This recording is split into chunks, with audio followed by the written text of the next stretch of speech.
Apostolic Exhortation, Set la Confiance, of the Holy Father Francis on confidence in the merciful love of God for the 150th anniversary of the birth of Saint Therese of the Child Jesus and the Holy Face. At the heart of the Gospel. In Evangelii Gaudium, I urged a return to the freshness of the source in order to emphasize what is essential and indispensable. I now consider it fitting to take up that invitation and propose it anew. The Doctor of Synthesis. This exhortation on Saint Therese allows me to observe that in a missionary church, the message has to concentrate on the essentials, on what is most beautiful, most grand, most appealing, and at the same time, most necessary. The message is simplified while losing none of its depth and truth, and thus becomes all the more forceful and convincing. The luminous core of that message is the beauty of the saving love of God made manifest in Jesus Christ, who died and rose from the dead. Not everything is equally central, because there is an order or hierarchy among the truths of the Church, and this holds true as much for the dogmas of faith as for the whole corpus of the Church's teaching, including her moral teaching. The center of Christian morality is charity, as our response to the unconditional love of the Trinity. Consequently, works of love directed towards one's neighbor are the most perfect manifestation of the interior grace of the Spirit. In the end, only love counts.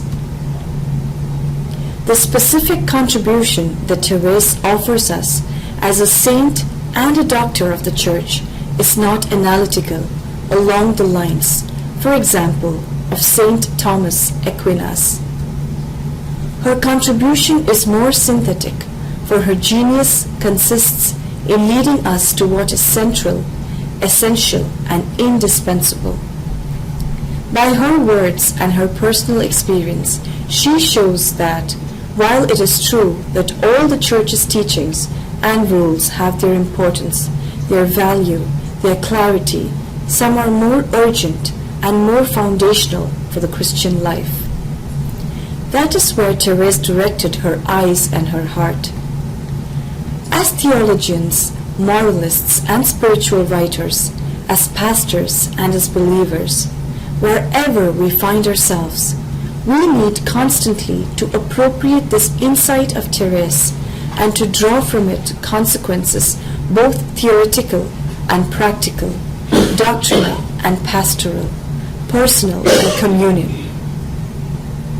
We need boldness and interior freedom to do so.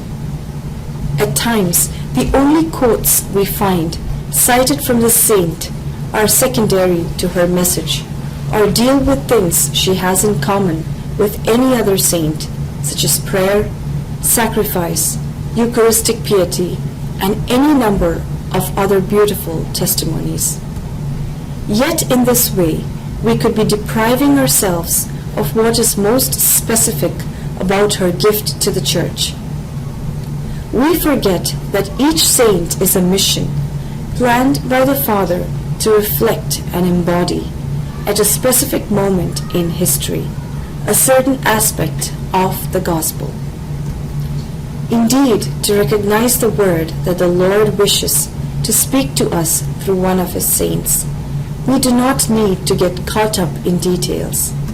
What we need to contemplate is the totality of their life, their entire journey of growth in holiness, the reflection of Jesus Christ that emerges when we grasp their overall meaning as person. This is all the more true in the case of Saint Therese, since we are dealing with a doctor of synthesis. From heaven to earth, the timely witness of Saint Therese of the Child Jesus and the Holy Face endures in all the grandeur of her little way. In an age that urges us to focus on ourselves and our own interests, Therese shows us the beauty of making our lives a gift. At a time when the most superficial needs and desires are glorified, she testifies to the radicalism of the gospel. In an age of individualism, she makes us discover the value of a love that becomes intercession for others. At a time when human beings are obsessed with grandeur and new forms of power, she points out to us the little way. In an age that casts aside so many of our brothers and sisters, she teaches us the beauty of concern and responsibility for one another.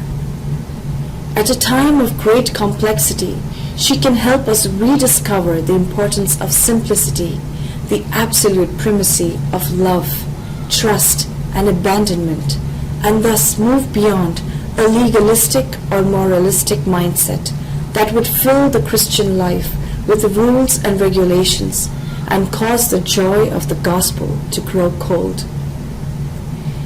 In an age of indifference and self-absorption, Therese inspires us to be missionary disciples, captivated by the attractiveness of Jesus and the gospel. A century and a half after her birth, Therese is more alive than ever in the Pilgrim Church in the heart of God's people.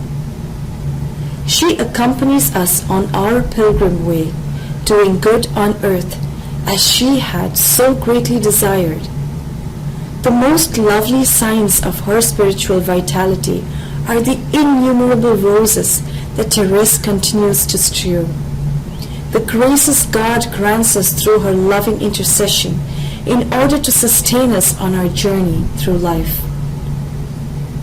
Dear Saint Therese, the Church needs to radiate the brightness, the fragrance, and the joy of the gospel. Send us your roses. Help us to be, like yourself, ever confident in God's immense love for us, so that we may imitate each day your little way of holiness. Amen.